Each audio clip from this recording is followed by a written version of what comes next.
Dear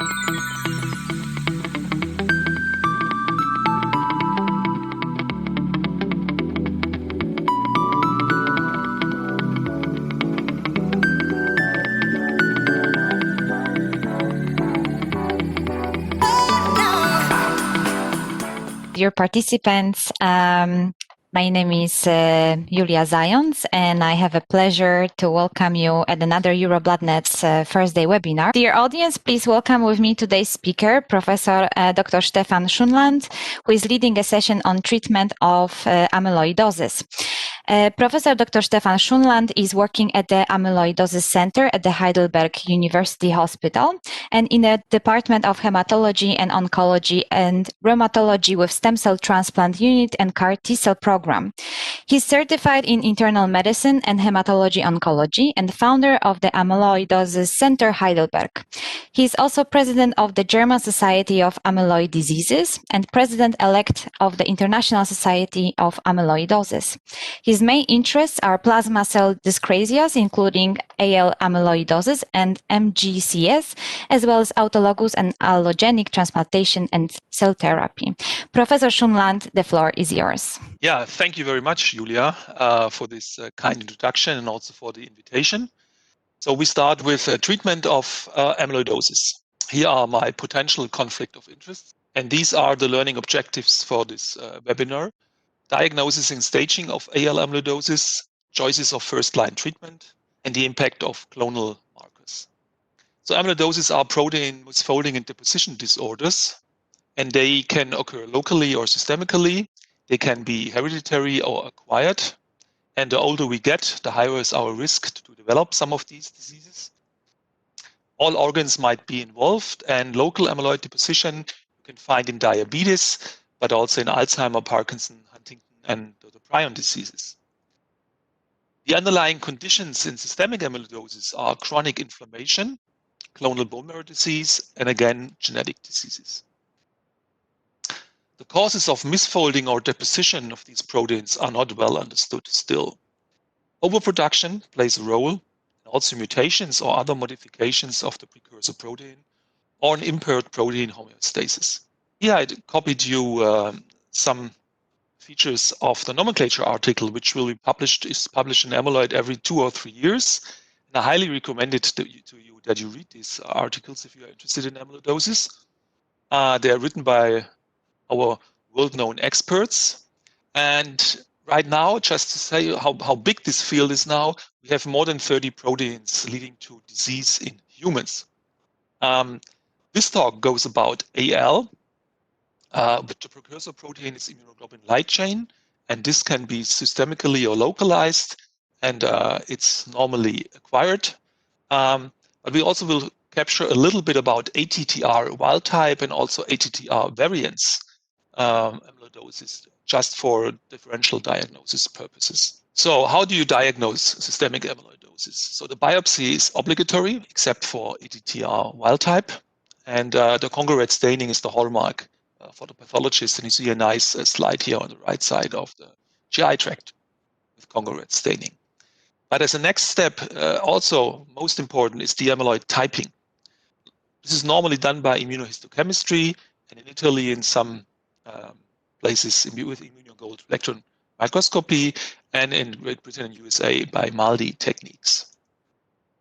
Of course, you can exclude hereditary forms by PCR of the blood, and you have screening biopsies that you don't have to. You can do subcutaneous fat or bone marrow biopsies for the hematologists, but you can also do GI, maybe deep rectal biopsy. It's not that famous anymore, but duodenal or gastric biopsies are still important. What are the treatment principles to treat systemic amyloidosis? And the most important thing is to reduce the production of amyloidogenic proteins. You do this with chemotherapy, antibodies, or stem cell transplantation for AL amyloidosis. You can do this with gene therapy nowadays, and previous days with liver transplantation for ATTR mutant. And you can do anti-inflammatory treatment for patients with AA amyloidosis. So this is really the hallmark of treatment. But of course, there is now a possibility to prevent protein misfolding and deposition. You can do this for ATTR with tafamidis and diflunisal. There are still trials ongoing about a green tea component and doxycycline. Of course, there was a lot of efforts in the past already to try to reduce the amyloid load by antibodies. There are still some trials going on. And what the treating physician is also very important is the symptomatic treatment of these patients. So for heart and kidney, you can do transplantation, but for most of the patients, you treat with diuretics, analgesics, or nutrition. But this important point here will not be addressed in the talk. So what is systemic light chain AL amyloidosis? It's a rare disease, of course. That's why it's one of the reasons why we have this webinar here. We have about 10 first diagnoses per million inhabitants per year. And you have a median age at first diagnosis about 65, and the males are at higher risk than the females. And heart and kidneys are the two organs which are mostly. The underlying disease is well characterized. This is a clonal B-cell disorder producing free light chains. And you see here a bone marrow smear with a few plasma cells, because plasma cell dyscrasias are found most often in that disease. They express a monoclonal gammopathy, but rarely you have really a multiple myeloma. It's less than 10%. And in rare circumstances, you can also have other B-cell lymphomas, like Morbus Waldenström or marginal zone lymphoma. The clone is usually small, 5, 10, less than 20%, and low proliferative. And as I mentioned in the introduction already, this is the most common form of the so-called MGCS, the monoclonal gammopathy of clinical significance. And this term will be very important in the future. I guess we will find many, many more diseases which are connected to. I mentioned the clone is very well characterized. This is true for the plasma cells. And if we check with FISH these patients or these cells, we find in more than 50% of the patients translocation 1114. And this is associated with a Bench-Jones phenotype. That means that we only find light chains and no heavy chains. And this clone is genetically stable. We only find few subclones and less proliferation. We have only in less than 10% of the patients the so-called high-risk aberrations like 414, translocation 414 or deletion 17. But we have 20% of the patient, the gain of 1q21.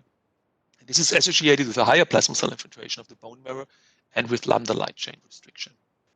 And last, we have hyperdiploidy, only in 10% of the patients, where we found more kappa light chain restriction, again a higher plasma cell infiltration, and also higher age at diagnosis. So the clone is well characterized, but the pathological agents are not well characterized. These are the free light chains. As I already mentioned, in 50% they are without heavy chain. And there's much more lambda than kappa. And these light chains, they can reliably measured in the serum with different amounts. And if the amount is very low in the serum, the likelihood that this patient has only kidney involvement is very high. And if the amount is very high, say 500 milligrams per liter, the likelihood that this patient has cardiac involvement is much higher. And we know that each of the patient's sequence is specific. So one patient, one sequence, one amyloidogenic light chain. And this makes, of course, the basic research in these patients or in this patient group very difficult. This is AL, as I just mentioned. You have as an underlying disease a dangerous small B-cell clone. They produce unstable light chains. They can form oligomers with direct toxicity leading to organ dysfunction, or they form right away the amyloid fibrils, and through mass action and toxicity, they also lead to organ dysfunction. And as I mentioned, heart and kidney are the two organs which are mostly involved, but we have also in 10 to 20% soft tissue, liver. How can you now easily assess prognosis and stage these patients regarding their survival? And here, 3 different cardiac staging systems have been introduced in the last 10, 15, 20 years, and they all use NT-proBNP and troponins. And you see in a large Heidelberg cohort where we just compared the 3 staging systems, and we think the so-called Mayo 3B staging system is the easiest and the most best to use, because the separation of the 4 groups here is very good, and you only need 2 cutoffs for NT-proBNP and 1 cutoff for troponin. And for an example, if you have a patient with 3B, that means NT-proBNP higher than 8,500 and an elevated troponin, the likelihood that this patient dies in the first 6 months is about 50%. And opposite, if NT-proBNP and troponin are normal, the likelihood that this patient survive is higher than 80% after 5 years. So with these two biomarkers, we have a powerful tool to assess prognosis in these patients. The same is true for renal involvement. Here it's not about survival, here it's about overall survival, here it's about renal survival. If you just use, again, two biomarkers, this is proteinuria and eGFR, and you count them, which is elevated and have 1, 2, 3 stagings systems. If proteinuria and eGFR is normal, the likelihood of dialysis after 2 years is actually very low. But if proteinuria and eGFR are elevated, the likelihood is 60% after 2 years. And these cutoffs could be validated in Heidelberg. Very similar results. So the treatment strategies, I talked just about it. The focus is still chemotherapy, targeting the clonal plasma cell disorder, reducing the amount of amyloidogenic light chains, and therefore preserving organ function and preserving or diminishing amyloid deposition. You see here also these other molecules which might interfere in that process, but they're still under clinical investigation and not settled yet. And that's also true for these antibodies who deal with the deposited. So over the years, treatment regimens have changed a lot. You see, 50, 60 years ago, there was only melphalan to use, only oral alkylators.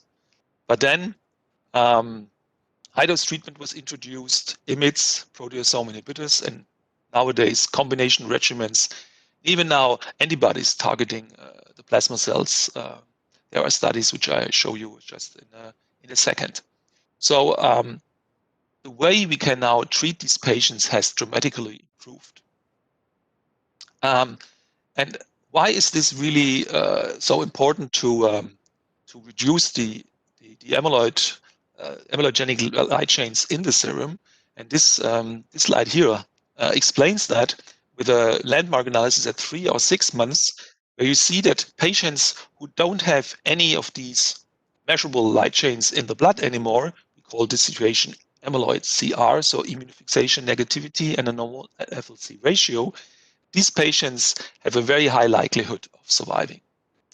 If you dramatically reduce the amount of light chains to a difference of amyloidogenic minus non-amyloidogenic, less than 40, the outcome is still very, very good. If you only reduce it by more than 50%, the outcome gets worse.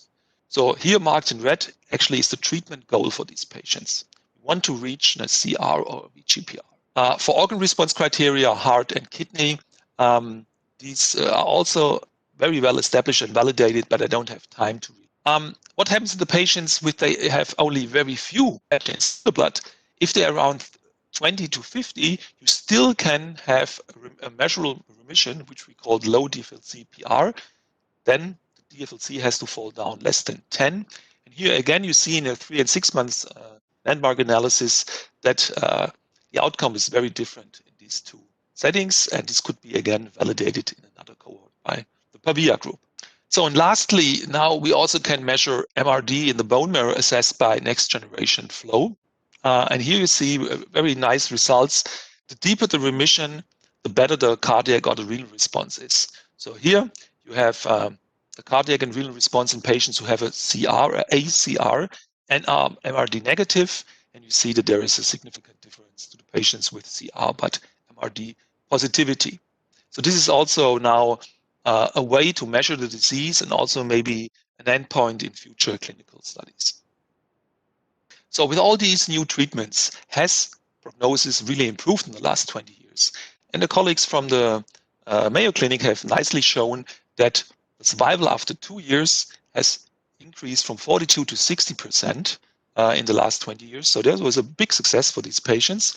But if you look at the beginning of this Kaplan-Meier plot, you see that in the first year, there was actually no improvement over time. And why is that so? Because advanced cardiac patients have a high early mortality when treated with chemotherapy.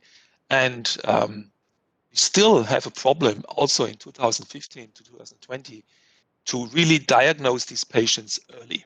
How can hematologists do this early diagnosis in a rare disease? And I think actually it's quite easy.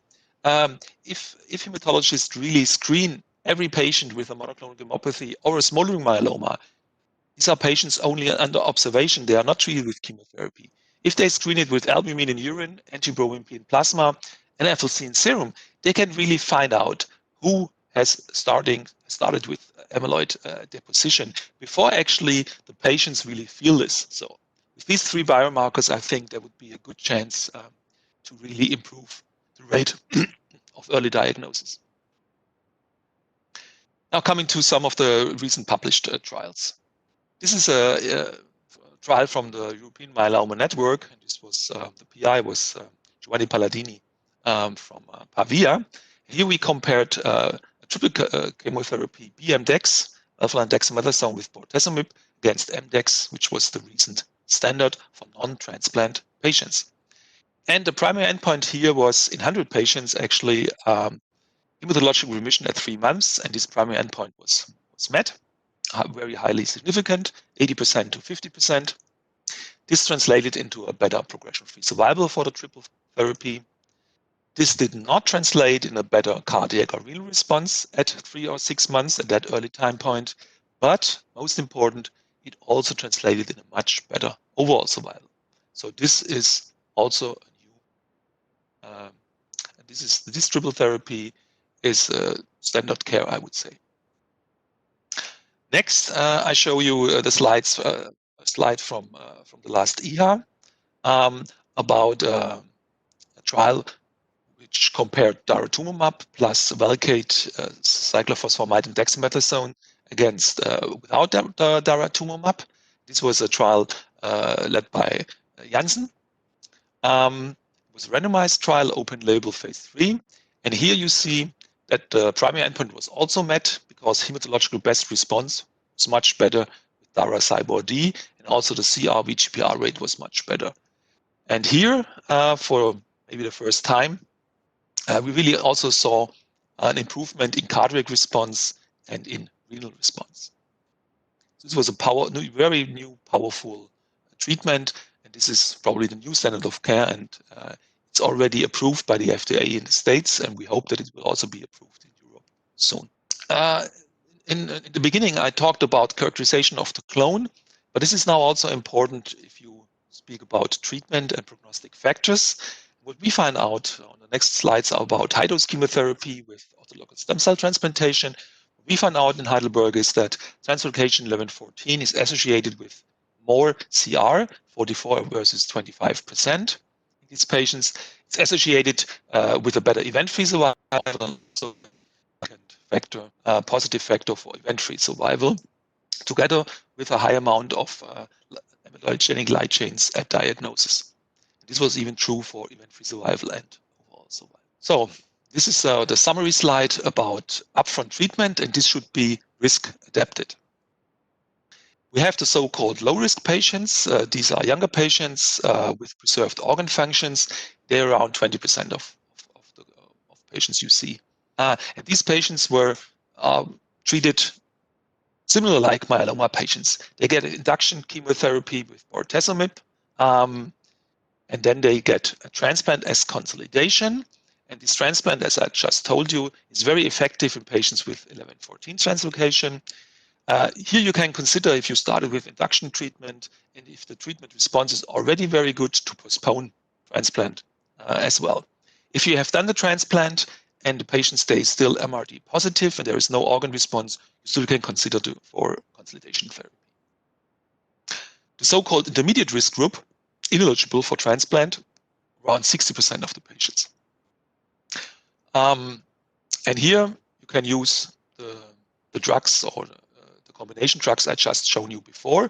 So if daratumumab and CyBor-D is available, you should start with this treatment. Otherwise, you start with CyBor-D. I didn't show you, but there is some data that patients with translocation 1114 do not respond that well to Velcade.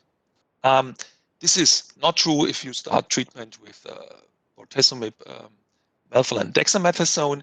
Here, this triple therapy might have the potential to overcome this negative effect for 1114. If there are contraindications to bortezomib, mostly nerve damage, then you can start with MDEX or Revlimid-based, IMiD-based first-line therapies. And then coming to the high-risk group, again, another 20%. These are the late diagnosed cardiac stage 3 patients. Here you start with therapy with reduced dosages, and then you think about escalate if well tolerated, or you sequentially introduce new therapeutic agents, depending on how well the patient is doing and how good the clone is controlled. So, but what to do with patients after first-line treatment and starting to relapse? This is actually problematic and not very well established right now.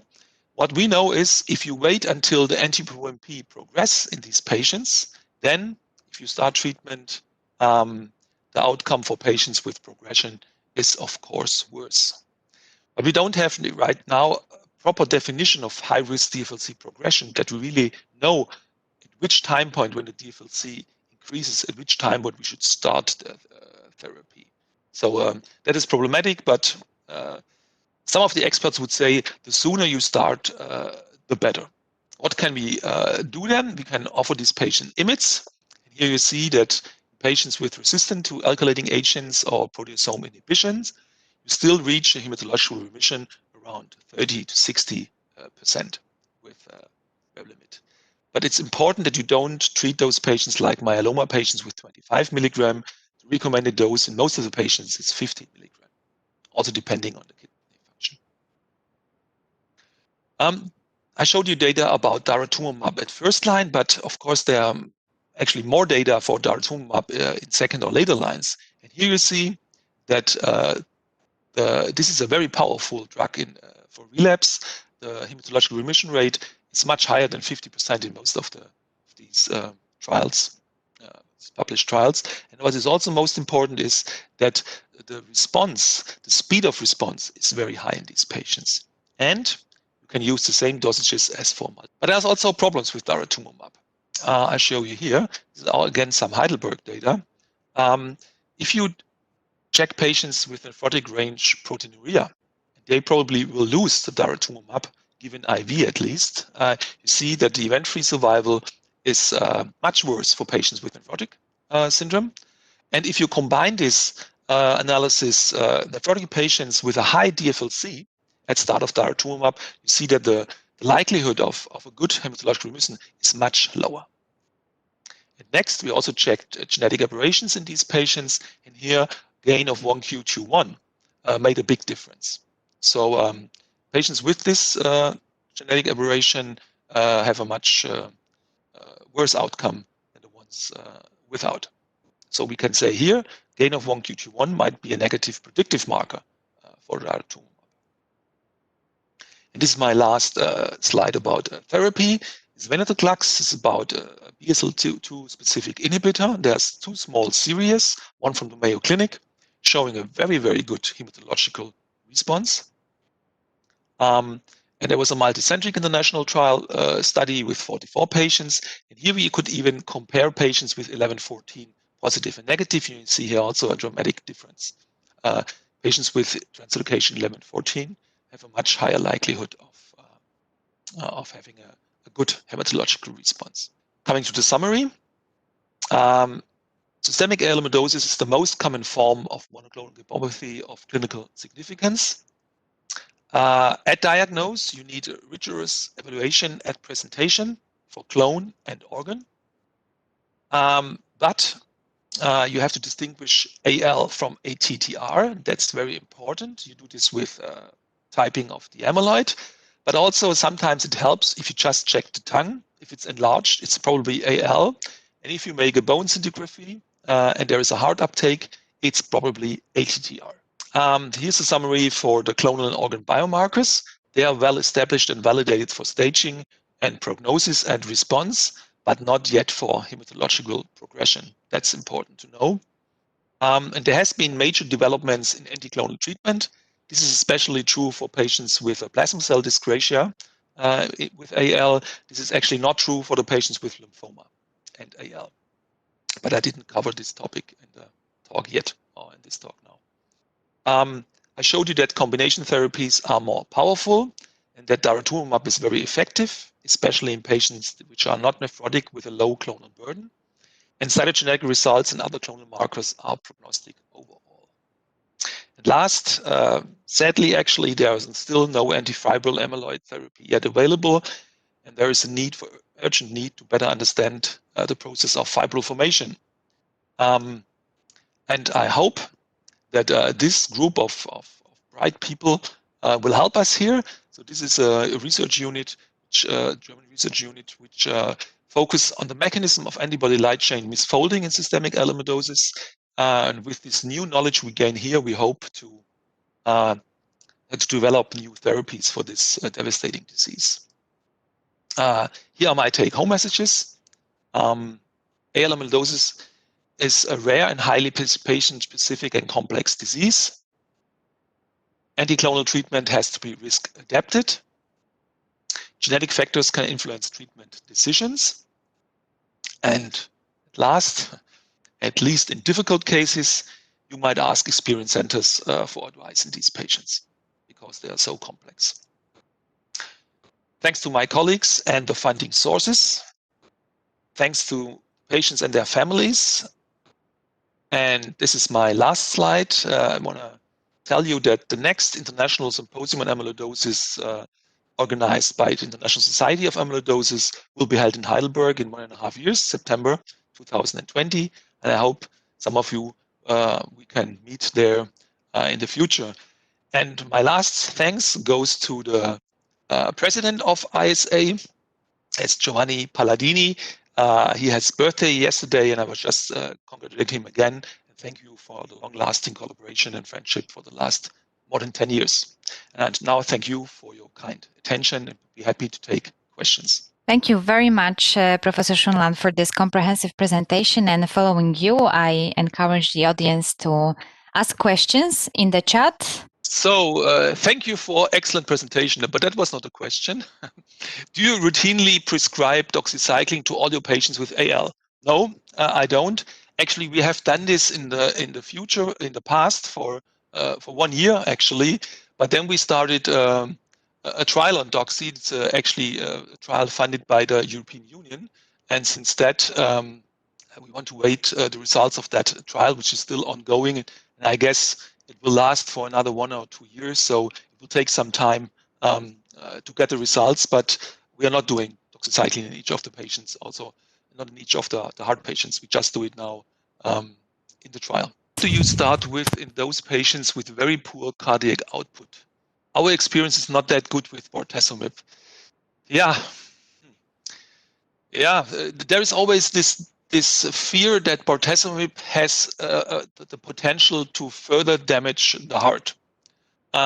So I agree, this is problematic. So what we do with the very bad ones is we put them into the bed. We treat them in hospital. We start with bortezomib, and then we really, after maybe 1, 2, or 3 dosages, we might think to add daratumumab in these patients. We have also actually quite a huge program for patients for heart transplant, but they can only go into that program if they have only heart involvement, and they of course have to survive the waiting list. So, but this is in some very few patients also a way to rescue those patients actually, if they really receive a new heart, because then you can treat them much better. You can treat them anticlonal much better, and there is a very high chance for surviving for these patients if they really reach the heart transplant and can be treated with chemotherapy later on. Okay, the next patient questions coming in. The next one is about transplant. Do you proceed with autologous stem cell transplantation in all eligible patients, or do you use it as rescue treatment? If they are eligible, we offer them transplant. Yes, all of them. Yeah. And actually, many of the patients really also follow this advice. The results, if you wait for rescue, we have only one small retrospective analysis about this, but then the anticlonal control with rescue treatment with transplant was not that good. So we really recommend, if you are sure that you that the risk for the transplant is not that high in a patient, I think you should offer. Next question. What do you think about the new drug KLM-101? Now a phase 3 trial is open. Yeah, actually we are very excited. We will also take part in that trials. Actually, there are 2 trials.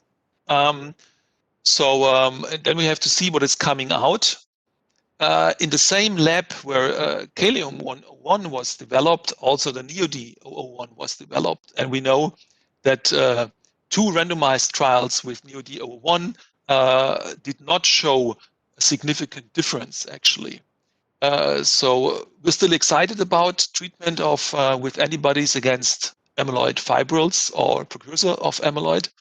But we really have to see those randomized results to say that they really add additional therapeutic potential for those patients, but would be much needed, of course.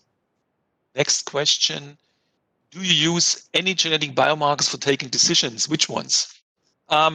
Yeah, we start doing this, but it's a little bit complicated. So it takes like 2 weeks until we get the results. So we start patients with bortezomib in first line. Then we see this patient is 1114 translocation 1114 positive, and then we really check these patients to see if we have to change the treatment. Now, is it if you want to choose high dose treatment, because if you have a patient with 1114, high dose treatment is really so powerful, and I think here you should really you can use genetic biomarkers for decision making, but of course the patient has to be transplant eligible, like we mentioned before. The more difficult is it with 1Q21. You really see now that patients do not profit for long term with daratumumab in this if they have this genetic aberration. And if you use then DARA as already second or third line, there is really a problem that you cannot consolidate this with any other good treatment. So here, right now, it's probably more a prognostic factor or not really. There's a new one. In patients with isolated renal involvement and permanent kidney failure, is there a need for further anticlonal treatment? This is also a difficult question. So if the patient has permanent kidney failure, this is irreversible. So if you treat this patient and the clone gets away, the kidney still will be not functional.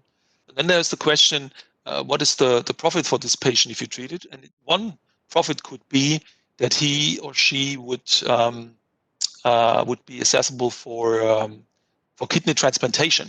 So then it would make sense to really to add further anticlonal treatment.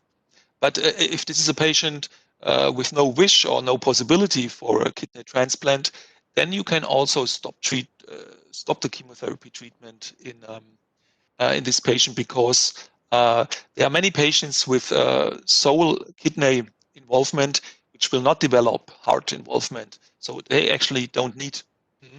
Okay, so the question about genetic was about the hereditary amyloidosis, and this is mostly TTR amyloidosis, and these patients now get, I mentioned it at the beginning in one slide, they get now gene therapy, actually, RNA silencing therapy. Then they reduce with this the TTR production in the liver, and so these patients can also have reduction of their organ dysfunction. So this is genetic. This is gene therapy, and it was in previous years it was surgery gene therapy doing liver transplantation, actually, but this is now rarely done. So next question: how can you improve early diagnosis of AL before organs will be damaged.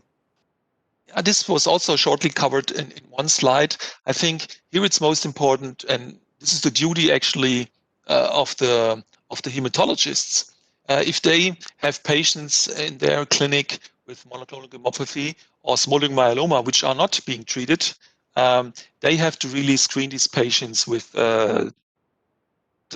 albumin in urine, BNP, in plasma. And if there is albumin in the urine or NT-proBNP elevated, they have to exclude actually AL in these patients. So next question is, what are the main differences in AL versus myeloma treatment?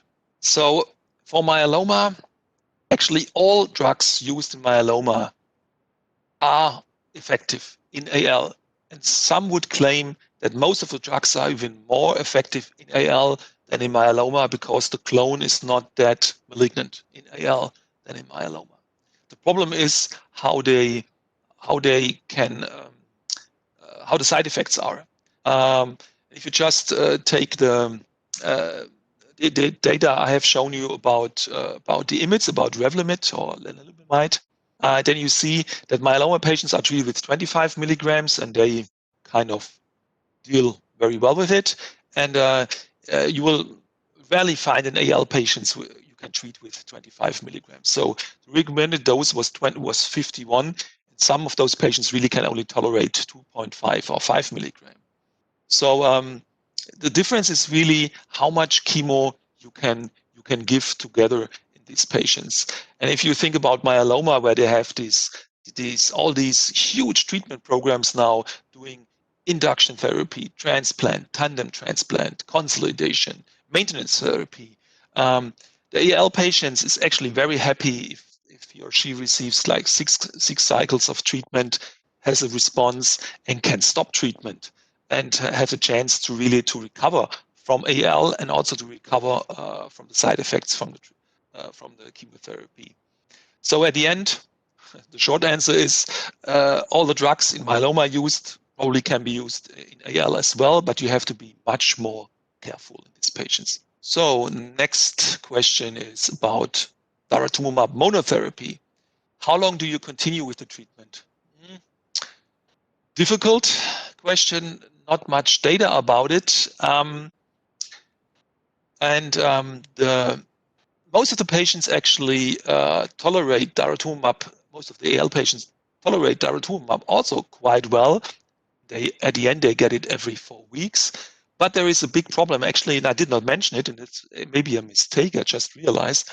The big problem is that the patients, which we actually did not think about so much, is that they have really a high risk of infection and actually also of infections which lead to death.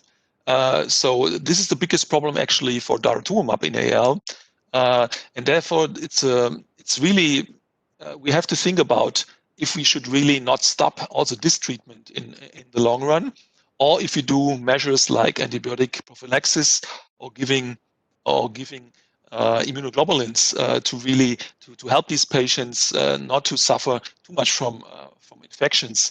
So I don't really have a good answer for this, but we should think maybe not to give it too long. But also, of course, it's depending on how well the response, the hematological response is with daratumumab. But yeah, infection is a problem, and therefore we should maybe stop daratumumab also in AL patients. Oh, next question. How do you treat marginal zone lymphoma related amyloidosis?